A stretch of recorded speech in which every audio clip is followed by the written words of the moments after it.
ئەو کچەی گاڵتەی بەناشرینی کریستیانۆ کرد، دواتر دەستی پەشیمانی گەست.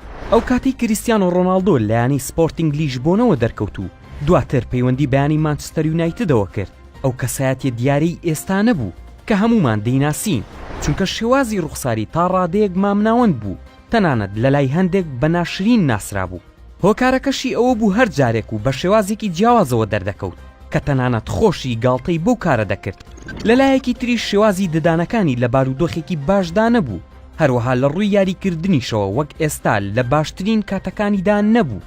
لە دەستپێکی یاریکردنی لەگەڵ مان یونایتد کریستیانۆ لە ڕکابەریدا بوو تا جێگای خۆی لە پێکاتەی یانەکەدا بکاتەوە و لەنەوەی یاری سەرەتایدا تەنیا 15 گۆڵی تۆمار کرد. هەرچەندە ژمارەیەکی خراپ نییە، بەڵام بە بەراورد بە ژماری گۆڵەکانی لە ئێستادا ئەوە تەنیا چەند گۆڵێکە.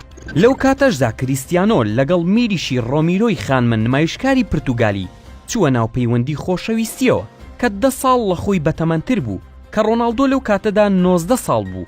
ئەو خانماش 29 ساڵی تەمەنی بوو. بەڵام سەرڕای ئەوە ڕۆناڵدۆ بەردەوام بوو لە خۆشویستنی و چەند هەفتەیەک بەردەوام بوو، بەڵام زۆری نەخەیاند و ئەو خانمە لە پێناو خۆشەویستە کۆنەکەی وازی لە ڕۆناڵدۆ هێنا. ڕۆژنامەکان ڕایانگەیان میریشی پێش جیابوونەوەی لە ڕۆناڵدۆ پێی وتووە کە ناشرین و شکست خواردووە، بەڵام ئەو کارە بووە پاڵنەرێک بۆ ئەستێرەکەی مادێرە تا باشتر بێت و ببێتە یەکێک لە باشترین و قۆسترین و دەوڵەمەندترین کەسایەتیەکانی جیهان.